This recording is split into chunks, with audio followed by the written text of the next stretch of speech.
வணக்கம் மக்களே, நான் சொல்கிறத ஒரு நிமிஷம் அப்படி கண்ணை மூடி நினச்சி பாருங்கள். நீங்கள் ஒரு பொண்ணை லவ் பண்ணுறீங்க, அப்புறம் ஒரு சந்தர்ப்ப சூழ்நிலையினால் அந்த பொண்ணு கூட உங்களுக்கு பிரேக்கப் ஆகிட்டு, இப்போ உங்கள் வாழ்க்கையில் அடுத்த கட்டத்துக்கு போகிறதுக்காக ஒரு பொண்ணை லவ் பண்ணி அந்த லவ் திருமணம் வரைக்கும் போகுது. அந்த பொண்ணையுமே நீங்கள் திருமணம் பண்ணிட்டீங்க. இப்போ உங்களுக்கு முதலிரவு, அந்த முதலிரவில் நீங்கள் ஆல்ரெடி லவ் பண்ணீங்க பாருங்க, அந்த பொண்ணோட ஆத்மா வந்து அந்த முதலிரவில் வச்சு உங்களை பழிவாங்கணும்னு அது நினச்சிச்சுன்னா, அந்த ஒரு இடத்துல நீங்கள் இருந்தீங்கன்னா உங்களுக்கு எப்படி இருக்கும்? உங்கள் வாழ்க்கையில் அந்த ஒரு நொடி எந்த மாதிரி உங்களுக்கு இருக்கும்? அதை மட்டும் கண்ணை மூடி யோசிச்சு பாருங்க. இது வெறும் யோசனை அப்படிங்கிறத தாண்டி நம்ம சப்ஸ்கிரைபர் வாழ்க்கையில் நடந்த ஒரு உண்மை அமானுஷ சம்பவம். அவர் முதல் இரவில் அவர் காதலிச்சு பிரேக்கப் பண்ண எக்ஸ் லவ்வர் அந்த பொண்ணு ஆத்மாவாக வந்து பழி வாங்குறதுக்கு காத்துட்டு இருந்துச்சு அப்படின்னு சொன்னால் உங்களால் நம்ப முடியுமா? ஆமாங்க, அப்படி நம்ம தமிழ்நாட்டில் நடந்த ஒரு திகில் உண்மை சம்பவத்தை தான் இந்த கதையில் நம்ம சொல்ல போகிறோம். இந்த கதையானது யாருக்கு நடந்துச்சு அப்படின்னு பார்த்தீங்கன்னா, நசீம் அப்படிங்கிற நம்மளுடைய சப்ஸ்கிரைபருக்கு தான் நடந்துச்சு. அப்படி என்ன நடந்துச்சு, அவர் வாழ்க்கையில் எப்படி இந்த மாதிரி யாருமே யோசிச்சு கூட பார்க்க முடியாத ஒரு இன்சிடென்ட் நடந்துச்சுன்னு விலாவரியாக டீட்டெயிலாக கொஞ்சம் கூட சுவாரஸ்யம் கம்மியாகாமல் உங்கள்கிட்ட நான் சொல்கிறேன். நீங்கள் பண்ண வேண்டியதெல்லாம் ஒன்றே ஒன்று தான். இது வரைக்கும் இந்த மூஞ்சி நீங்கள் யூடியூப்பில் பார்க்கல, இதான் ஃபஸ்ட் டைமில் பார்க்குறீங்கன்னா மறக்காமல் நம்ம சேனலை சப்ஸ்கிரைப் பண்ணிடுங்க. என்னுடைய பேர் ஹரிஷ், நிழல்களின் மர்மத்தை அறிய தயாரா. ஸோ இன்றைக்கான ஷவுட் அவுட் யாரெலான்னு பார்த்தீங்கன்னா, இவங்க எல்லாரும் தான் ரொம்பவுமே ஆதரவு தெரிவிச்சுட்டு வரீங்க. இன்னும் கொஞ்ச நாளில் 1K அடிக்க போகிறோம். அது எல்லாமே உங்கள் கையில் தான் இருக்குது. ஸோ அப்போது சொன்னது தான் இப்போவும் சொல்கிறேன், மறக்காமல் சப்ஸ்கிரைப் பண்ணிட்டு பாருங்கள். அது போக இதே மாதிரி திகில் அமானுஷ உண்மை சம்பவங்கள் உங்களுக்கு தெரிஞ்சாலும் சரி, இல்லை உங்கள் குடும்பத்தில் உள்ளவங்க யாருக்கு நடந்திருந்தாலும் சரி, மறக்காமல் கீழே நம்ம டிஸ்கிரிப்ஷனில் நம்ம கான்டாக்ட் நம்பருக்கு வந்து அதை வந்து சொல்லுங்கள். அதையும் நம்ம நெக்ஸ்ட் வீடியோவில் போடலாம். வாங்க என்ன நடந்துச்சுன்னு இன்ச்சு பை இன்ச்சு தெளிவாக பார்ப்போம். இந்த கதையானது எங்கே நடக்குதுன்னா, திருநெல்வேலி மாவட்டம் பணக்குடி அப்படிங்கிற ஒரு சின்ன ஊரில் தாங்க நடக்குது. அங்கே தான் நசீம் அப்படிங்கிறவர் வந்து வாழ்ந்துட்டு வராரு. அவர் வந்து ஒரு முஸ்லீம் ஃபேமிலிங்க. ஸோ இந்த கதையோட வருட காலம் அப்படின்னு பார்த்தீங்கன்னா 2022 தாங்க இந்த அமானுஷ சம்பவம் நடக்குது. அந்த 2022 என்ன அமானுஷ சம்பவம் நடந்துச்சு அப்படிங்கிறது உங்களுக்கு விலாவரியாக தெரியணும்னா, நம்ம நதீமோட கல்லூரி காலகட்டத்துக்கு போய் ஆகணுங்க. கல்லூரி காலகட்டத்தில் அவர் முதல் லவ் பண்ணார் தெரியுமா, அந்த கதை உங்களுக்கு தெரிஞ்சாதான் இந்த அமானுஷ சம்பவம் எப்படி நடந்துச்சு அப்படிங்கிறது உங்களுக்கு டீட்டெயிலாக புரிய வரும். ஸோ நதீமோட கல்லூரி காலகட்டத்தில் அவர் நாகர்கோயிலை சேர்ந்த ஒரு கல்லூரியில் தாங்க படிச்சுட்டு வந்தார். அப்போ அவர் வந்து ஃபைனல் இயர், அதாவது 3rd இயர் படிக்கும்போது ஃபஸ்ட் இயரில் வந்து ஜாயின் பண்ணவங்க பேர் தான் சாரா. நல்லா யோசிச்சு வச்சுக்கோங்க, இந்த பேர் தான் வீடியோவோட கடைசியில் வரும், சாரா அப்படிங்கிறவங்க. இந்த சாராக்கும் நதீமுக்கும் வந்து ஆரம்பத்தில் ஃப்ரெண்ட்ஷிப்பாக இருந்தாலுமே போக போக சீனியர் ஜூனியர் லவ் அப்படிங்கிறது ஏற்படுதுங்க. இவர் வந்து காலேஜை கட்டடிச்சிட்டு இவங்க கூட வெளியே சுற்றுறதா இருக்கட்டும், இவங்களுக்காக ரொம்ப காசு ஸ்பெண்ட் பண்ணுறதா இருக்கட்டும், 2 பேரும் சேர்ந்து அங்கே இங்கேன்னு ஊரை சுற்றி என்ஜாய் பண்ணுறாங்க காலேஜ் லைஃப்பை. நதீம் இப்போ என்ன ஆகுது அப்படின்னு பார்த்தீங்கன்னா 3rd இயர் முடிக்கிறாருங்க.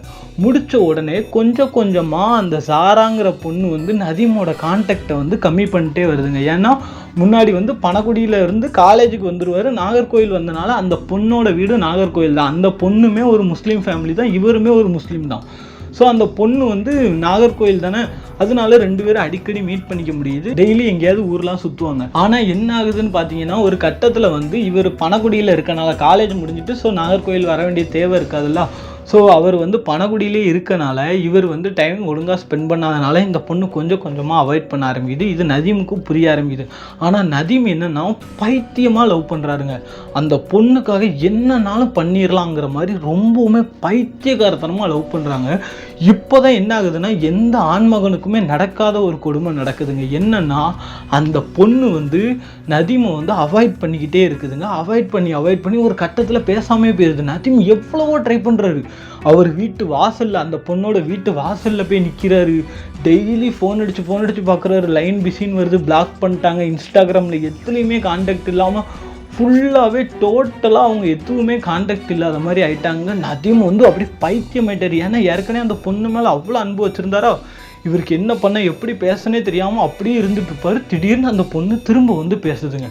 பேசினோட்டு இவருக்கு வந்து ஏன் பேசலை, எதுக்கு பேசலைங்கிறது மாதிரி சண்டை எதுவுமே போடாமல் அவங்க பேசின உடனே இவங்களும் போயிட்டு அந்த பொண்ணு என்ன சொல்லியிருக்கு, இந்த மாதிரி எங்கள் வீட்டில் வந்து நம்ம லவ் மேட்ரு தெரிஞ்சு போச்சு, அதனால எங்கள் வீட்டில் ஃபோன்லாம் பிடுங்கி வச்சுட்டாங்க, ஸோ அதான் என்னால் பேச முடியல, நான் இன்னமும் ஒன்றை தான் லவ் பண்ணிருக்கேன், நீ எனக்காக வெயிட் பண்ணு அப்படிலாம் சொல்லிட்டாரு. நதீமும் இருந்துக்கிட்டு சாராங்கிற பொண்ணு இப்படி சொல்லிட்டாங்கிறனால அவருமே ரொம்ப சரி பரவாயில்ல நம்ம வெயிட் பண்ணுவோம், அவன் நமக்காக வருவான்னு சொல்லிட்டு இந்த பொண்ணு என்னென்னா அதுக்கு தோணும் போதெல்லாம் வந்து மட்டும் அப்பப்போ ஒரு 2 வார்த்தை மெசேஜ் பண்ணுவாங்க. இவர் தூங்காமல் கொள்ளாமல் ஃபோனே பார்த்துட்டு இருப்பாராம். எப்படின்னா அந்த பொண்ணு நைட்டு திடீர்னு ஃபோன் பார்க்க சான்ஸ் கிடச்சி நமக்கு மெசேஜ் பண்ணிட்டா நம்ம தூங்கிட்டோம்னா மெசேஜை பார்க்க முடியாதோ அப்படிங்கிற மாதிரி நைட்டும் தூங்காமல் பகலில் திடீர்னு மெசேஜ் பண்ணிட்டா பகலில் நம்ம தூங்கிடக்கூடாதுன்னு சொல்லிட்டு பகலும் தூங்காமல் இந்த மாதிரி தூக்கத்தை கெடுத்துக்கிட்டு ஒரு சின்ன நோட்டிஃபிகேஷன் வந்தால் கூட டொயின் ஃபோனை அடிக்கடி எடுத்துகிட்டு நோட்டிஃபிகேஷன் வராமல் இருந்தால் என்ன ஆகும், ஐயோ மெசேஜை பார்க்காம விட்டுறக்கூடாதுன்னு சொல்லி பைத்தியத்துலேயும் 1ஆம் நம்பர் பைத்தியமாக லவ் பண்ணியிருக்காருங்க அந்த பொண்ணை. ஏன்னா எனக்கு தெரிஞ்சு இந்த மாதிரிலாம் லவ் பண்ணுவாங்களா அப்படிங்கிற மாதிரி ஆகிட்டு. ஆனால் இன்னமுமே அந்த பொண்ணு மேலே வந்து இவர் கொஞ்சம் கூட சந்தேகம் இல்லை, இந்த பொண்ணு நம்மளை ஏமாத்துது அப்படி இப்படின்னு சொல்லி இவர் கொஞ்சம் கூட சந்தேகமே இல்லை. ஒரு கட்டத்தில் என்ன ஆகுதுன்னா அந்த பொண்ணுக்கு வந்து நிச்சயதார்த்தமானது ஆக போகுது அப்படிங்கிற மாதிரி நதீமுக்கு வந்து தகவல் வருதுங்க. ஏன்னா முஸ்லீமில் வந்து மேக்ஸிமம் வந்து சீக்கிரமாகவே கல்யாணம் பண்ணி கொடுத்துருவாங்க பொண்ணுங்களை. ஸோ இந்த மாதிரி தகவல் வந்துவிட்டு நதீமுக்கு ஒன்றுமே ஓடலை. அப்போது இந்த பொண்ணு வந்து சொல்லுது, இதெல்லாம் சும்மா நீ நம்பாத, எதையும் நம்பாத அப்படிங்கிற மாதிரி சொல்லுதுங்க. அதையும் நதீம் கேட்டுட்டு நம்பிட்டு இருக்காரு. அப்போ நதீமோட ஃப்ரெண்ட்ஸ்லாம் சொல்கிறாங்க, மச்சான் நீ பண்ணுறது தப்பு, அவள் ரூட்டே சரியில்லை, அவள் கேரக்டரே சரியில்லை, அவள் ஒன்று நல்லா யூஸ் பண்ணிகிட்டு இருக்கா, பணம் காசு தேவைன்னா மட்டும் ஒன்று வந்து கான்டாக்ட் பண்ணுறா எல்லாம் பண்ணுறான், நீ தயவு செஞ்சு கொஞ்சம் கேர்ஃபுல்லாக இருந்துக்கோ, எதுனாலும் இது பண்ணு, கடைசியில் உன் லைஃப் தான் பாதிக்கப்படும் அப்படிங்கிற மாதிரி சொன்னோட்டே. ஆனால் நதீம் யார் பேச்சையுமே கேட்கலைங்க. என்ன தான் ஃப்ரெண்ட்ஸு சொன்னாலும் அப்போதைய சூழ்நிலைக்கு ஆன் மண்டே ஆடினாலும் யார் பேச்சையுமே துளி கூட கேட்காம அந்த பொண்ணு தான் பைத்தியமாக இருக்காருங்க. ஸோ இப்படியே என்ன ஆச்சுன்னா கொஞ்ச நாளுக்கு அப்புறம் நாட்கள் நகருதுங்க. நாட்கள் நகர்ந்தோட்டி இந்த பொண்ணு சுத்தமாக பேசுறது இல்லை. ஆனாலும் நதீம் ஒரு நாள் கூட நினைக்காம இருக்கிறது இல்லை. இன்னொரு பொண்ணு மூலியமாக நதீமுக்கு ஒரு ஃபோன் கால் வருதுங்க. அந்த ஃபோன் காலில் என்ன சொல்கிறாங்கன்னா, அந்த அக்கா வந்து துபாய் போகிறாங்க அண்ணே, அந்த அக்கா வந்து படிப்பு விஷயமா துபாய் போகிறாங்க, ஸோ இனிமேல் உங்கள்கிட்ட வந்து ரொம்ப பேச முடியாதான், ஆனாலும் உங்களை தான் நினச்சிட்டு இருக்காங்களாம். ஸோ அப்படிங்கிற மாதிரி சொன்னோட்டி இவனுக்கு அந்த பொண்ணு வந்து ஊரில் இருக்கும்போதே பார்க்க முடியுமில்ல அவனால், வீட்டில் மாட்டினதுலேருந்து. இப்போ அந்த பொண்ணு துபாய் வர போகணுன்னொட்டி உடனே அவன் ஃப்ரெண்டை கூட்டிகிட்டு திருவனந்தபுரம் ஏர்போர்ட் போகிறாங்க. திருவனந்தபுரம் ஏர்போர்ட்டில் போயிட்டு பார்க்குறாருங்க. பார்க்கும்போது என்ன ஆகுதுன்னா அந்த பொண்ணு பக்கத்தில் ஒரு பையன் இருக்காங்க. அந்த பையன் வந்து அந்த பொண்ணோட தோள் மேலே கையை போட்டிருக்கான். 2 பேரும் சேர்ந்து போகிறாங்க. இவங்க எல்லாரும் வழி அனுப்பி வைக்காங்க. அப்போது இவருக்கு அந்த இடத்துல பார்த்துட்டு நதீம் வந்து நில குலைஞ்சு போயிட்டாருங்க. ஏன்னா லவ்வர் கழுத்தில் ஒருத்தன் தோலை போட்டு போகும்போது அந்த பையனுக்கு எப்படி இருக்கும் யோசிச்சு பாருங்க. ஏற்கனவே அந்த பொண்ணு மேலே பைத்தியமாக இருந்தவன் இவன் வேற, இப்போ இந்த கண்கொள்ளா காட்சி வேற பார்த்துட்டானா இவனுக்கு ஒன்றுமே இல்லை. அப்போ அவன் கூட இருக்க ஃப்ரெண்டு தான் இவனை தட்டி கொடுத்து வா மச்சான் ஒன்றும் இல்லை அப்படின்னு சொல்லிட்டு கூப்பிட்டு போகிறான். ஸோ இப்போவும் அந்த பொண்ணு சைட்லேருந்து ஒரு மெசேஜ் வருது. யாருன்னா இன்னொரு பிள்ளை பண்ணுது, இந்த மாதிரி அந்த அக்கா உங்களுக்காக தானே வெயிட் பண்ணுறாங்க, ஸோ நீங்கள் எதுவும் இது பண்ணாதீங்க, தப்பாக எதுவும் அந்த அக்காவும் நினைக்காதீங்க, அந்த அக்கா கையில் ஃபோன் இல்லை எதுவுமே இல்லை அப்படிங்காங்க. ஆனால் நதீம் பார்க்குறான் அந்த டைமில் உள்ள ஒரு நல்ல ஃபோனு, டச்சு ஃபோனு அவங்க கையில் இருக்குங்க. எப்போ காலேஜ் படிக்கும் போது உள்ள கேட்டால் ஃபோன் இல்லை அதான் உங்கள்கிட்ட பேச முடியல அப்படிங்கிற மாதிரி நதீமு வந்து சொல்கிறாங்க. நதீமுக்கு என்னன்னா இன்னமுமே அந்த பொண்ணை வந்து பிளேமாக நம்புகிறாங்க. அதாவது கண்ணை கெட்டிட்டு நம்புவாங்க பாருங்க, அந்த மாதிரி அந்த பொண்ணை நம்புகிறான். அப்போ கூட அவங்க ஃப்ரெண்ட்ஸ் எவ்வளவோ சொல்கிறாங்களாம், மச்சான் சொன்னா கேள்றா வேணாண்டாங்களாம். ஆனால் நதீம் வந்து கொஞ்சம் கூட இது இல்லாமல் இல்லை, நம்ம ஏதாவது தப்பாக நினச்சிருப்போம், அது அவங்க அண்ணனாக இருக்கும் தம்பியாக இருக்கும்னு சொல்லி அவனே மனசை தேர்த்திக்கிறான். ஆனால் இதுக்கு நடுவில் என்னென்னா பசங்க எல்லாமும் நதீமோட போக்கு சரியில்லை. ஏன்னா இவன் ரொம்ப குடிக்க ஆரம்பிச்சிடறான் ஒரு கட்டத்தில். அப்போ நதீமோட போக்கு சரியில்லை. இவனுக்கு நம்ம ஒரு உண்மையை கண்டுபிடிச்சி இவன் வாழ்க்கைக்கு என்ன நடந்திருக்குன்னு நம்ம தெரிஞ்சிருக்கணும்னு சொல்லிட்டு அவன் பயக்க எல்லாவனும் சேர்ந்து என்ன பண்ணுறாங்க, அந்த பொண்ணுக்கு கல்யாணம் ஆகிட்டா இல்லையான்னு சொல்லிட்டு பயங்கரமாக ரிசர்ச் பண்ணி என்ன பண்ணிட்டாங்கன்னா கண்டுபிடிச்சிட்டாங்க, அந்த பொண்ணுக்கு கல்யாணம் ஆயிட்டு. அப்போ யோசிச்சு பாருங்கள், இதை போய் நதீம் கிட்ட சொல்கிறாங்க. நதீம் உடனே சட்டையை பிடிச்சிட்டு போகிறாரு. அவர் ஃப்ரெண்டு கந்தசாமின்னு சொல்லிட்டு ஒருத்தர் உண்டு, அவரை வந்து அடிக்க போகிறாரு. அந்த பொண்ணுக்காக பல வருஷம் பழகுன அவர் ஃப்ரெண்டை அடிக்க போகிறாருங்க. அந்த கந்தசாமிங்கிற பையன்லாம் வந்து 11th பழக்கம் இவருக்கு. இவர் காலேஜ் 3rd year, 11th எத்தனை வருஷம் பாருங்கள், 11th 12th 1st year 2nd year 3rd year 5 வருஷம் பழக்கமான ஒரு நட்பை 1 வருஷத்தில் வந்த ஒரு பொண்ணுக்காக அந்த பையனை அடிக்க போகிறாருங்க இவர் எல்லாரும் முன்னாடியும். நீ அவளை பற்றி தப்பாக பேசாத அப்படின்னு சொல்லிட்டு. ஆனால் அந்த பையன் அப்போவுமே உன் வாழ்க்கை தான் முக்கியம்னு சொல்லி அவன் அப்போவே உண்மையை சொல்லியிருக்கான். ஆனால் இவர் அதை கொஞ்சம் கூட பொருட்படுத்தாமல் அந்த பொண்ணு ஏமாத்துறாங்கிற ஒரு சின்ன அறிவு கூட இல்லாமல் இவர் அந்த மாதிரி பண்ணியிருக்காருங்க. பண்ணோட்டி என்ன ஆகிட்டு, இவர் கந்தசாமிங்கிற ஒரு ப்ரூஃப் எடுத்து காட்டிட்டாரு. என்னன்னா, இந்த மாதிரி கல்யாண ஃபோட்டோ இதுதான் அப்படின்னு நோட்டி நதீம் அப்படியே நல்லா குழஞ்சி போயிட்டாருங்க. அப்பவும் அவர் தான் வந்து மாப்பிள்ளை ஒன்றும் இல்லை, ஃப்ரீயாக விடுன்னு நோட்டி இவர் என்ன பண்ணுறாரு, போக குடிக்க அடிமை ஆகுறாரு, ரொம்பவுமே குடிக்க ஆரம்பிக்கிறார். அந்த பொண்ணு சைட்லேருந்து அதுக்கப்புறம் கான்டாக்டே இல்லை. ஏன்னா இவங்க பசங்க எல்லாரும் சேர்ந்து திட்டி விட்டாங்க, என்னடி நினச்சிட்டு இருக்க, டபுள் கேம் ஆடிட்டு இருக்கியா, ஏற்கனவே ஒருத்தனை கல்யாணம் பண்ணிட்டு இவனை என்ன யூஸ் பண்ணிட்டு இருக்கேன்னு சொல்லி அந்த பொண்ணை பயங்கரமாக திட்டினோட்டி அந்த பொண்ணு வேற மாட்டிக்கிட்டால, இனிமேல் கான்டாக்டில் இருந்தால் நம்ம மாட்டிப்போம் அப்படின்னு சொல்லிட்டு அப்படியே கான்டாக்டை வந்து க்ளோஸ் பண்ணிட்டு அந்த பொண்ணு. இவரும் வந்து ரொம்ப வாழ்க்கையவே அழிச்சிக்கிற மாதிரி பைத்தியம் ஆயிட்டாரு. டெய்லி குடிக்கிறது, நைட்டு குடிச்சு எங்கேயாவது வாந்தி எடுத்து கிடக்கிறது, இவங்க ஃப்ரெண்ட்ஸு போய் தூக்கிட்டு வருவாங்க, அந்த மாதிரி ரொம்பவுமே. இதில் என்ன பிரச்சனை அப்படின்னு பார்த்தீங்கன்னா, இது வந்து அவர் ஜஸ்ட்டு காமெடியாக சொன்னார். நானும் இதை வந்து உங்கள்ட்ட சொல்கிறேன், என்னடா இவன் திகில் கதையில் காமெடிலாம் சொல்கிறான்னு நினைக்காதீங்க. என்ன ஆகுதுன்னா, இவர் லவ் ஃபெயிலியரில் இருக்கிறனால அபிலாஷுங்கிற ஒரு ஃப்ரெண்டை கூட்டிகிட்டு போய் சரக்கடிப்பாராங்க. இப்போ இவர் எதுக்காக சரக்கடிக்கிறாரு, நம்ம லவ் ஃபெயிலியரை மறந்து நம்ம குடிச்சு அப்படியே போதையில் இருக்கணும் அப்படிங்கிற மாதிரி இவர் சரக்கடிக்காரு. கூட வந்திருக்க அபிலாஷ் நம்மளை பார்த்துப்பான் அப்படிங்கிற மாதிரி நினைக்காருங்க. ஆனால் இந்த அபிலாஷ் என்ன தெரியுமா பண்ணுறான், அவன் நல்லா ஃபுல் போதையாகி நதீமு தான் இந்த அபிலாஷையே பார்த்துக்கிற நிலைமை ஆயிட்டாங்க. அந்த மாதிரி இவர் பிரேக்கப்போட நிலைமையானது ஏற்படுத்தாங்க. இப்போ என்னாச்சு அப்படின்னு பார்த்தீங்கன்னா, கொஞ்சம் கொஞ்சமாக நதீம் வந்து செல்ஃப் ரியலைசேஷன் ஆகுறாரு. என்ன தான் ஃப்ரெண்ட்ஸு 1000 பேர் சொன்னாலுமே நம்மளாம் நினச்சா மட்டும்தான் நம்ம ரியலைஸ் பண்ணி அதை விட்டு வெளியே வர முடியும். ஸோ செல்ஃப் ரியலைசேஷன் ஆகுறாரு. அவருக்கு பிடிச்ச மாதிரி வேலை பார்க்குறாரு. அவருக்கு வந்து சினிமாட்டோகிராஃபி, இந்த சாங்ஸ் எடுக்கிறது, எடிட்டிங், இந்த மாதிரி ஒர்க்கு ரொம்ப பிடிச்ச ஒர்க்கு. அந்த ஒர்க் ரிலேட்டடில் அப்படியே போகிறாரு. கோயம்புத்தூரில் ஒரு கம்பெனியில் பிளேஸ் ஆகுறாரு. அங்கேருந்து சென்னை ஷிஃப்ட் ஆகுறாரு. அப்படியே அவர் லைஃப்பை கொஞ்சம் கொஞ்சமாக பில்ட் பண்ணுறாரு. இப்போ தான் இன்னொரு பொண்ணை வந்து இவர் சந்திக்கிறதுக்கான ஒரு வாய்ப்பானது கிடைக்குது. ஐயோ, ஒரு விஷயத்தை மறந்துட்டேன் பார்த்தீங்களா, இந்த நதீமும் அந்த ஜாராவும் இருக்காங்க தெரியுமா, அவங்க 2 பேருமே செல்லமாக எப்படி தெரியுமா கூப்பிட்டுப்பாங்க, குழந்தைன்னு தான் கூப்பிட்டுப்பாங்க. எதுக்குடா இதை சம்மந்தமே இல்லாமல் இந்த இடத்துல சொல்கிறேன்னு யோசிக்கிறீங்களா? ஏன்னா இந்த குழந்தைங்கிற வார்த்தை தான் கடைசியில் வந்து எப்படி ப்ளே பண்ணுது அப்படிங்கிறத உங்களுக்கு புரிய வைக்கும். ஸோ இப்போ அந்த குழந்தைங்கிற வார்த்தையை ஞாபகம் வச்சுக்கோங்க. இப்போ என்ன ஆகுது, இன்னொரு பொண்ணை வந்து பார்க்குறாருங்க. அந்த பொண்ணு பேர் என்னென்னா, அந்த பொண்ணு பேர் ஜோசிதாங்க. அப்போது ஜோசிதாவும் இவங்களும் ஒர்க்கில் வந்து அப்படியே பழக்கமாகறாங்க. அப்படியே கொஞ்சம் கொஞ்சமாக ஃப்ரெண்ட்ஸ் ஆகுறாங்க. ரொம்ப நாள் அந்த பொண்ணுங்க சைடே போகாத நதீம் வந்து இப்போ கொஞ்சம் கொஞ்சமாக செல்ஃப் ரியலைஸ் ஆனதுனால அந்த பழைய எக்ஸ் ஞாபகம் எல்லாத்தையுமே மறந்து இப்போ வந்து நார்மலாக அந்த ஜோசிதா கூட நல்லாவே பழக ஆரம்பிக்கிறாங்க. அப்போ ஜோசிதாவுமே இவங்க கூட நல்லா பழகும்போது 2 பேத்துக்குமே ஒரு கான்வர்சேஷனுங்கிறது ஃப்ரெண்ட்ஷிப்பை தாண்டி கொஞ்சம் கொஞ்சமாக இன்க்ரீஸ் ஆகுது.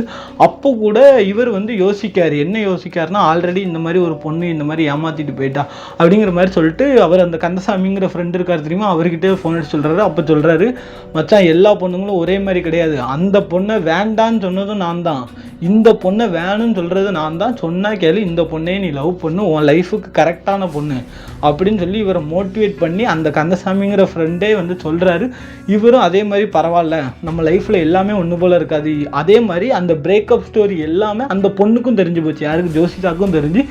என்ன உனக்கு பாஸ்ட் இருந்தாலும் பரவாயில்ல, நான் அந்த பாஸ்ட் மாதிரி இருக்க மாட்டேன், நான் ஒன்று நல்லா பார்த்துப்பேன்னு சொல்லி நல்லா ஹோப் கொடுக்கறதுனால 2 பேருக்குமே நல்ல ஒரு பாண்டிங் ஆகுது. பாண்டிங் லவ் ஆகுது. லவ் கொஞ்சம் கொஞ்சமாக நல்லா டெவலப் ஆகி 2 பேருமே ஜாலியாக லவ் பண்ண ஆரம்பிக்கிறாங்க. இப்படியே லவ் பண்ணிட்டு இருக்கும்போது என்ன ஆகுதுன்னு பார்த்தீங்கன்னா, அந்த ஜோசிதாவோட வீட்டுக்கு தெரிய ஆரம்பிக்குது. அப்போ அந்த ஜோசிதாவோட வீட்டில் ஆரம்பத்தில் வந்து இவங்க வந்து அவங்க கிறிஸ்டின், ஜோசிதாங்கிறவங்க இவங்க வந்து முஸ்லீம்னால ஆரம்பத்தில் வந்து கொஞ்சம் கண்டிக்கிறாங்க. கண்டிச்சாலும் சென்னை சைடில் உள்ளவங்க, ஸோ அவங்க கொஞ்சம் பொண்ணுக்கு நல்ல ஒரு ஃப்ரீடம் கொடுக்குறாங்க. அந்த விமனுக்குள்ளே அந்த ஒரு அடக்குமுறை எதுவுமே அவங்க வீட்டில் இல்லாமல் பொண்ணுக்கும் ஒரு ஃபீலிங்ஸ் இருக்குது, அவள் இஷ்டத்துக்கு நம்ம விடுவோம், அவளோட லைஃப்பை அவள் டிசைட் பண்ணிக்கிட்டோன்னு ஒரு கட்டத்தில் அவங்க அப்பா அம்மா முடிவு பண்ணி ஓகே சொல்கிறாங்க.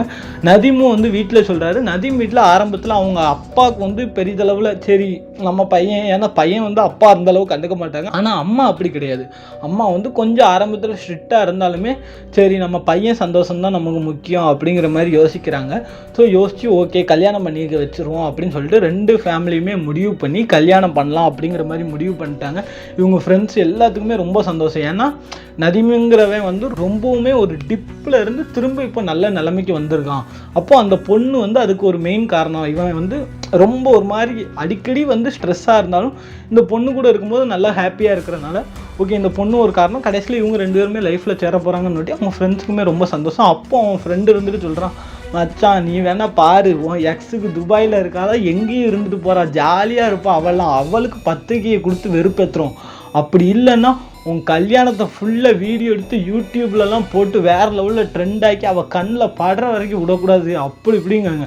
அப்போ வந்துக்கிட்டு இவர் சொல்கிறாரு, என்ன சொல்கிறாரு, நதீம் என்ன சொல்கிறான், அதெல்லாம் வேணாண்டா மச்சான், சார் அப்படிலாம் பண்ணக்கூடாது அப்படின்னு விட்டு பக்கத்தில் ஜோசிதாக்கு டென்ஷன் ஆகிட்டு, ஏன் பண்ணக்கூடாது, இன்னமும் அவளுக்கு வந்து சப்போர்ட் வக்காலத்து வாங்கிட்டு இருக்கியோ நீ அப்படிங்கிற மாதிரி சொல்கிறாரு. அப்படிலாம் இல்லைம்மா, எக்ஸ் இல்லா இன்னும் அந்த நினப்பு இருக்க தான் செய்யும் அப்படிங்காங்க.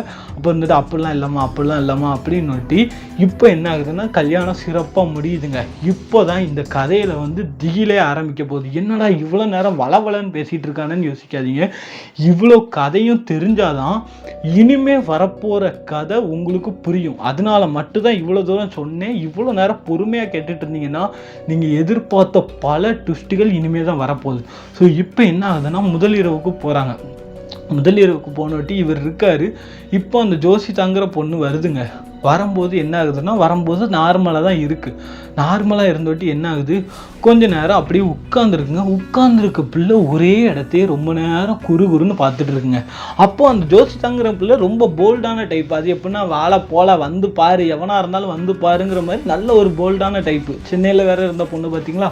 ஸோ அந்த பொண்ணு என்ன பண்ணுதுன்னா அப்படியே அமைதியாகவே இருக்குது. அப்போது நம்ம நதியும் இருந்துட்டு கேட்குறாரு, என்ன ஆச்சு உனக்கு, இப்படிலாம் நீ இருக்க மாட்டியே, என்ன புதுசாக வெக்கம்லாம் படுற அப்படிங்கிற மாதிரி கேட்டோட்டி இவர் என்ன பண்ணுறாரு, கிட்ட போகிறாரு. கிட்ட நெருங்கி போகும்போது ஒரு அந்த மாதிரி ஒரு சவுண்டு போடுறாங்க அவங்க. அதாவது என்னென்னா இந்த ஒரு மாதிரி உருமுவாங்க தெரியுமா, உருமுன மாதிரி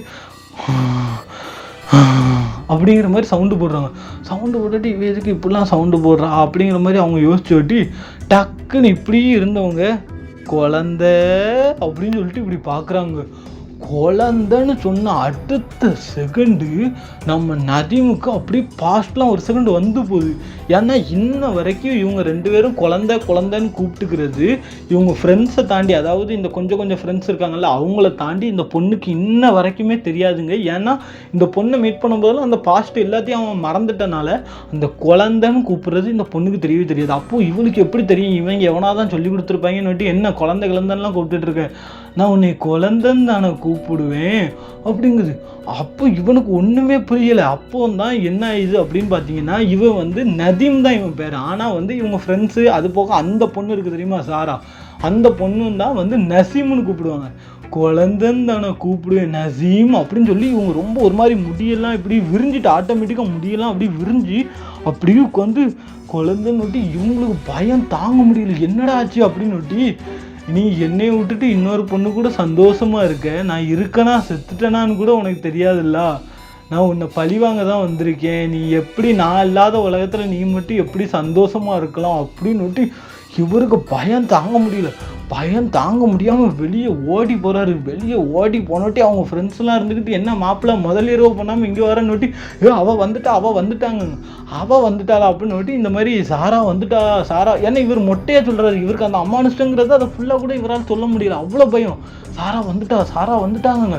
அப்போ இவருக்கு என்னன்னே தெரியல, என்னடா சாரா வந்துட்டாங்க, சாரா அவ எதுக்கு இங்கே வரப்போறா, நீ தேவையில்லாமல் ஃபர்ஸ்ட் நைட் அதுவும் அந்த பிள்ளையை சண்டை எழுத்துட்டு நீ பண்ணிட்டு இருக்க அப்படின்னு இவங்க ஃப்ரெண்ட்ஸ் எல்லாருமே நல்லா போதையில் தான் இருக்காங்க. எல்லாருமே வந்து குடிச்சிட்டு தான் இருக்காங்க. அப்போ என்ன ஆகுது அப்படின்னு பார்த்தீங்கன்னா டக்குன்னு இவன் என்னடா இப்படி சொல்கிறான்னு எல்லாரும் வாராங்க. வந்து அந்த ரூமுக்குள்ளே பார்க்குறாங்க. அப்படி கொடூரமான நிலைமையிலங்க. அதாவது ஒரு முக்கில் 2 கையும் செவுத்தை நோக்கி இருக்குங்க. அதாவது இப்படி கிடையாது, இப்படி கையை திரும்பி அந்த செவுத்துக்கிட்ட பட்டால் எப்படி இருக்கும் அந்த மாதிரி 2 கையும் திரும்பி செவுத்துக்கிட்ட பட்டு நாக்கை இழுத்து அந்த நாக்கை பல்லால் அப்படி கடிக்கிறாங்கங்க. கடிச்சு அந்த நாக்கில் இருந்து அப்படியே ரத்தமானது வரப்போகுது. இவருக்கு நதிமுக பார்த்து பையன். அப்போ ஃப்ரெண்ட்ஸ்லாம் இருந்துக்கிட்டு என்னமோ ஆச்சுன்னு சொல்லிட்டு டக்குன்னு பிடிச்சி இழுக்கிறாங்க. இழுத்துட்டு எதுவும் வெட்டிக்கிட்டு வந்துட்டா அப்படிங்கிற பார்க்காங்க. சொன்ன அடுத்த நிமிஷம் டக்குன்னு அப்படியே அந்த பொண்ணு அதே இடத்துல வெட்டு வந்த மாதிரி ஃபிக்ஸும் அந்த மாதிரி இழுத்துக்கிட்டே இருக்குங்க.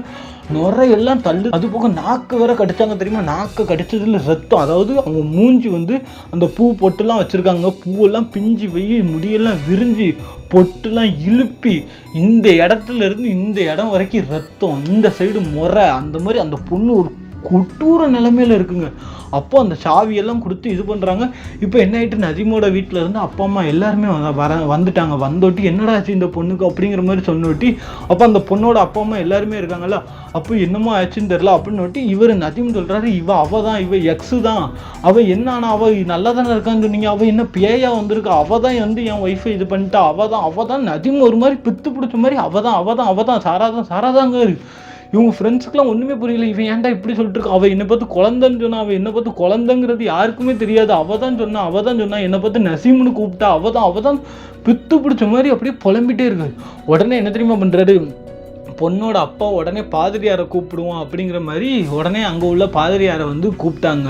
பாதிரியார் வந்தோட்டி அந்த பொண்ணுக்கு வந்து ஜபத்தை போடுறாங்க. அதே மாதிரி நதீமும் பித்து பிடிச்ச மாதிரி ஆயிட்டார்ல, நதீமுக்கும் ஜபத்தை போடுறாங்க. அந்த பொண்ணு வந்து மயக்கத்துலேருந்து எந்திக்கவே இல்லை. ஆனால் நதீம் கொஞ்சம் கிளியர் ஆகிட்டார். அப்போது அந்த ஆத்மா என்ன ஏதுன்னு நம்ம கண்டுபிடிச்சாதான் இதிலேருந்து நம்ம விடிவுபட முடியும். நான் என்ன தான் ஜபம் போட்டாலும் இந்த ஆத்மாவை வந்து போக வைக்க முடியாது. இந்த ஆத்மா எதுக்கு வந்திருக்கு என்ன ஏதுன்னு நம்ம தெரிஞ்சுக்கணும் அப்படின்னு ஒட்டி அந்த ஆத்மா கிட்ட பேச ஆரம்பிக்கிறாங்க. அந்த பொண்ணு அப்படியே இருந்தவ டக்குன்னு அப்படியே அந்த உடம்பு மட்டும் மெல்ல தூக்குதாங்க ஏரில். அதாவது பெட்டுக்கும் அந்த பொண்ணோட உடம்புக்கும் கேப்பு, நடுவில் அவ்வளோ கேப் இருக்கும். அந்தால அந்த பொண்ணோட உடம்பு அப்படியே எந்திக்குதுங்க. எந்திரிச்சு உட்காந்தோட்டி நீ யார் என்ன ஏதுன்னு கேட்டோட்டி இந்த மாதிரி அந்த பொண்ணு வந்து நான் தான் சாரா வந்திருக்கேன் அப்படின்னு சொல்லுதுங்க. சாரானோட்டி இவர் நதீமுக்கு ஒன்றுமே ஓடலை. ஒரு பக்கம் ஒரு சைடு கண்ணில் இருந்து தண்ணி வர ஆரம்பிக்குது. என்ன காரணம் அப்படின்னு பார்த்தீங்கன்னா, அவர் ஒய்ஃபை இந்த நிலைமையில பார்க்கறது தான். ஏன்னா அந்த சாரா மேலே அவருக்கு சுத்தமாக லவ் கிடையாது. இப்போ இந்த ஒய்ஃப் அந்த நிலைமையில பார்க்கறதுனால தான் வந்து அவருக்கு வந்து இப்படி ஆயிருக்கு. அப்போ அந்த பொண்ணு என்ன சொல்லுதுன்னா, இந்த நதீம் வந்து என்னை ஏமாற்றிட்டான் அப்படின்னு சொல்லுது. அப்போ இருந்துக்கிட்டு நானா உன்னை ஏமாத்துறேன், நீ என்னை ஏமாற்றிட்டு போயிட்ட அப்படி இப்படின்னு நோட்டி அந்த ஆத்மா கூட கொஞ்சம் ஆக்ரோஷமாகி அந்த பொண்ணோட கையெல்லாம் பிச்சு இழுத்துருவேன், இந்த உன்னுடைய பொண்டாட்டியை நான் கொன்றுவேன், எனக்கு நீ கிடைக்காம யாருக்கு கிடைச்சாலும் நான் அவளை கொன்றுவேன் அப்படின்னு சொல்லிட்டு இவருக்கு என் பொண்டாட்டி தயவு செஞ்சு விட்டுரு, உனக்கு என்ன ஆச்சு, நீ எப்படி இறந்த அப்படி இப்படின்னு கேட்டோட்டி இப்போதான் அந்த பொண்ணு உண்மையை சொல்லுது. என்னன்னா, நம்ம ஆரம்பத்திலேயே சொன்ன மாதிரி தான் அந்த பொண்ணு தாங்க அவ்வளோ தப்பும் பண்ணியிருக்கு. என்னன்னா, அந்த பொண்ணு இன்னொருத்தனை மேரேஜ் பண்ணிட்டு அவங்க வீட்டில் மேரேஜ் பண்ணிட்டாங்க. அப்போ இந்த பையன்கிட்ட ஒழுங்காக சொல்லணுமா வேண்டாமா, இந்த பையன்கிட்ட சொல்லாமல் இந்த பையனை ஏமாற்றி இந்த பையன்கிட்ட வந்து எனக்கு இன்னும் ஒன்றும் இல்லை, நான் ஸ்டடீஸ்க்காக தான் போகிறேன் அப்படி இப்படின்னு ஏமாற்றிருக்காங்க. ஆனால் அங்கே துபாய்க்கு போனோட்டி அந்த புருஷன் இருக்கான் தெரியுமா, கல்யாணம் பண்ணிட்டு போனால் பாருங்க, அவன் ரொம்பவுமே ஒரு குடிகாரன். அவன் குடித்து அந்த பொண்ணை போட்டு பயங்கரமாக போட்டு அடின்னு அடித்து அந்த பொண்ணை கொடுமைப்படுத்தி கடைசியில் அந்த பொண்ணு அதை தாங்க முடியாமல் தற்கொலை பண்ணி இறந்து போயிட்டாங்க. அந்த இறந்து போன ஆவி தான் இந்த நதிமையாவது நம்ம கல்யாணம் பண்ணியிருந்தா வாழ்க்கை சந்தோஷமாக இருந்திருக்குமே, அவனை ஏமாத்தினால இப்படி நம்ம வாழ்க்கை போயிட்டேன்னு சொல்லி அதை நினச்சி இதாக இருக்குது. அந்த டைம் தான் நதீமுக்கு கல்யாணம் ஆகிருக்கு. இதை யூஸ் பண்ணி அவங்க ஒய்ஃபோட உடம்பை பொசஸ் பண்ணி அந்த பொண்ணு வந்துட்டுங்க. இதுலேருந்து இதுதான் வந்து நடந்திருக்கு அப்படிங்கிறது தெரிஞ்சு போச்சு. தெரிஞ்சு போனோட்டி நதீமுக்கு வந்து பயங்கரமான கோவம், நீ என்னை ஏமாற்றிட்டு போயிட்டெல்லாம் நான் உன்னால் என் வாழ்க்கையில் வந்து முக்கியமான பாதினால் உன்னால் நான் சீரழிஞ்சு இழந்துட்டேன், இப்போ என் வாழ்க்கையில் நிம்மதியாக இருந்தாலும் இப்போவும் ஏன் இப்படி பண்ணுறேன்னு அந்த பொண்ணு அழுதுங்க, நான் பண்ணது தப்பு தான், என்னை தயவு செஞ்சு மன்னிச்சிரு, நான் உன்ட்ட மன்னிப்பு கேட்க தான் வந்தேனே தவிர எனக்கு உன் மேலே கோபம் இருந்துச்சு, ஆத்திரம் இருந்துச்சு, என்னை விட்டுட்டு நீ இன்னொரு பொண்ணை கல்யாணம் பண்ணுற, ஆனால் என் மேலே உள்ள தப்பை நான் வந்து ஒத்துக்கிட்டே ஆகணும், என்னை தயவு செஞ்சு மன்னிச்சிரு, எனக்காக ஒரே ஒரு உதவி பண்ணு, அந்த புருஷனை வந்து பழி வாங்கு அப்படிங்குதுங்க. அதாவது அந்த துபாயில் இருக்கான்னு தெரியுமா, அவனால தானே இந்த பொண்ணோட உயிர் போச்சு, அந்த பொண்ணோட உயிரை நதீம் பழி வாங்கணுமா, பழி வாங்கணும்ட்டு நதீமோட ஃபேமிலியில் எல்லாரும் இருந்துக்கிட்டு இவன் எதுக்குமா பழி வாங்கணும் அப்படி இப்படின்னு சொல்கிறாங்க. ஆனால் நதீம் இருந்துட்டு நான் பழி வாங்குவேன், அவனெல்லாம் பழி வாங்காமல் விடமாட்டேன் அப்படின்னு ஒட்டி அவங்க அம்மா சொகுட்டில் பலாருன்னு அடிக்காங்க. ஆல்ரெடி இவளால் தான் உன் வாழ்க்கையை சீரழிஞ்சு போச்சு, இப்போ இவளுக்காக அவனை பழி வாங்க போறியா அப்படி பார்ப்போம், உன்னை நம்பி வந்த பொண்ணு நடுத்தரில் நிற்கிறதா அப்படின்னு அந்த பொண்ணோட அப்பா அம்மாவுக்குமே ரொம்ப இதாகிட்டு, எங்கள் பொண்ணு வந்து லவ் பண்ணி கல்யாணம் பண்ணியிருக்கான்னு சொல்லி நாங்கள் அவ்வளோ தூரம் இந்த பையன் நல்ல பையன் இது பண்ணால் இப்போ வந்துட்டு இவன் பழி வாங்க போகிறேன் அது போகிறேன்ட்டு இருக்கான்னு ஒட்டி நதீமுக்கு வந்து டக்குன்னு என்ன சொல்கிறான்னா, நீங்கள் என்ன நினச்சிட்டு இருக்கீங்க, எனக்கு என் பொண்டாட்டி தான் முக்கியம், இவன் என் பொண்டாட்டி ஆத்மா விட்டு போகணுன்னா நான் வந்து அவனை பழி வாங்கி தான் ஆகணும், பார்த்துக்கணும் அப்படிங்காங்க. அப்போ இருந்துக்கிட்டு நீ அப்படிலாம் ஒன்றும் பழி வாங்க வேண்டாம், எப்படி இதை பார்த்துக்கணுமோ நான் பார்த்துக்கிறேன்னு சொல்லி நதீமோட அப்பா என்ன பண்ணுறாங்கன்னா உடனே பள்ளிவாசல்லேருந்து அந்த தர்காவில் இருப்பாங்க தெரியுமா, அவங்கள கூப்பிட்டு வராங்க, அந்த பாயை கூப்பிட்டு வராங்க. அப்போ அந்த பாயும் இருக்காங்க, நம்ம பாதிரியாரும் இருக்காங்க. அப்போ அவங்க சேர்ந்துக்கிட்டு இந்த ஆத்மா வந்து கொடூரமான ஆத்மா, ஸோ தயவு செஞ்சு இதை நம்ம வெளியே எடுத்துட்டு இனிமேல் இவங்க கிட்ட வராத மாதிரியே நம்ம மந்திரிச்சிருவோம் அப்படிங்கிற மாதிரி எல்லாம் யோசிச்சு முடிவு பண்ணி இந்த ஆத்மாவை வந்து வெளியே கொண்டு வராங்க. வெளியே கொண்டு வந்துட்டு அந்த ஆத்மா வந்து அதுக்கப்புறம் போயிட்டு அதுக்கப்புறம் அவங்க பொண்ணு வந்து கொஞ்சம் மயக்க நிலைமையிலேருந்து நார்மலுக்கு வெளியே வருதுங்க. அப்போ அவங்கக்கிட்ட இந்த உண்மை எல்லாத்தையும் சொல்கிறாங்க. உண்மையை சொன்னாட்டி அந்த பொண்ணுமே பரிதாபப்பட்டுச்சுங்க, இப்படி அந்த பொண்ணோட வாழ்க்கை இப்படி சீரழிஞ்சு போயிட்டேன் அப்படிங்கிற மாதிரி பரிதாபப்பட்டாங்க. ஸோ அதுக்கப்புறம் அந்த ஆத்மாவோடைய தொல்லையானது இல்லவே இல்லை. ஆனால் இன்னமுமே நதீமுக்கு வந்து அந்த பயம் இருக்கதாங்க செய்யுமா.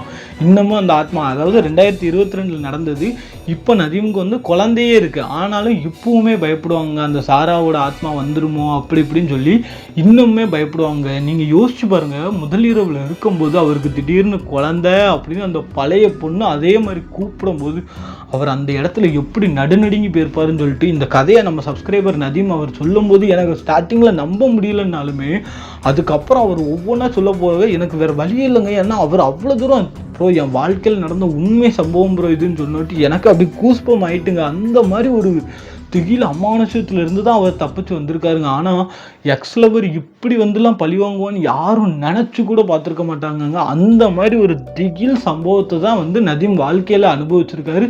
நம்மக்கிட்டே அதை ஷேர் பண்ணியிருக்காரு. இந்த கதையை பற்றி நீங்கள் என்ன நினைக்கிறீங்க? உங்களுடைய எக்ஸ் யாராவது இந்த மாதிரி பண்ணியிருந்தால் நீங்கள் என்ன பண்ணுவீங்க யோசிச்சு பாருங்கள். இதிலேருந்து பொண்ணோ ஆணோ என்றைக்குமே காதலிச்சவங்களை வந்து ஏமாத்தாதீங்க. அது பெரிய பாவங்க. காதலிச்ச பொண்ணோ பையனை, இது வந்து பையனுக்கும் தான் பொண்ணுக்கும் தான். காதலிச்சவங்களை வந்து தயவு செஞ்சு ஏமாத்தாதீங்க. உங்களுக்கு கல்யாணம் ஆகிட்டா இல்லை அவங்க மேலே ஃபீலிங்ஸ் போயிட்டா ஓப்பனாக சொல்லிடுங்க. ஏன்னா இந்த காலத்தில் வந்து பொண்ணுங்களுக்கும் சரி பசங்களுக்கும் சரி லவ் பண்ண கொஞ்சம் டைமில் வந்து ஃபீலிங்ஸ் போயிடுது. ஏன்னா ஸ்டார்டிங்லேயே ஓவராக லவ் பண்ணிடுறாங்க, கொஞ்ச நாள்லேயே ஃபீலிங்ஸ் போயிடுறதுனால அவங்களுக்கு என்ன ஆகுது, அப்படி வேறு யார்ட்டையாவது பேச ஆரம்பிக்கிறாங்க. அப்போ இந்த பையனும் சரி பொண்ணும் சரி ரொம்பவுமே பாதிக்கப்படுறாங்க. உங்களால் முடிஞ்ச அளவுக்கு ஓப்பனாக சொல்லுங்கள். எல்லாருமே அவங்கவுங்க ஃபீலிங்ஸை புரிஞ்சு நடந்துக்கிற மெச்சூரிட்டியில் தான் இந்த காலத்தில் இருக்காங்க. ஸோ உங்கள் லவ்டு ஒன்ஸ்க்கு என்றைக்குமே ட்ரஸ்ட்டாக ட்ரூவாக இருங்க. இந்த ஜென்ரேஷன் ரொம்ப மாறிட்டு போகுது. ஸோ நீங்கள் தயவு செஞ்சு ட்ரஸ்ட்டாக ட்ரூவாக இருக்க பாருங்கள். அதே மாதிரி கல்யாணம் ஆனாலும் சரி உங்கள் ஒய்ஃபுக்கு ரொம்ப ட்ரஸ்ட்டாக ட்ரூவாக இருக்க பாருங்கள். ஸோ அதுதான் உங்கள் வாழ்க்கையில் வந்து உங்கள் நல்ல ரிலேஷன்ஷிப்பை பில்டு பண்ணும், உங்களுக்கு நிறைய பேர் மேலே ட்ரஸ்ட்டை வந்து கிளப்பி விடும். ஓகேவா? இந்த சம்பவத்தை பற்றி நீங்கள் என்ன நினைக்கிறீங்க அப்படிங்கிறத மறக்காமல் கமெண்ட் பாக்ஸில் சொல்லுங்கள். இதே மாதிரி இன்னொரு திகில் அமானுஷ உண்மை சம்பவத்தில் உங்களை வந்து சந்திக்கிறேன். அதுவரை உங்களிடமிருந்து விடைபெறுகிறேன். வணக்கம்.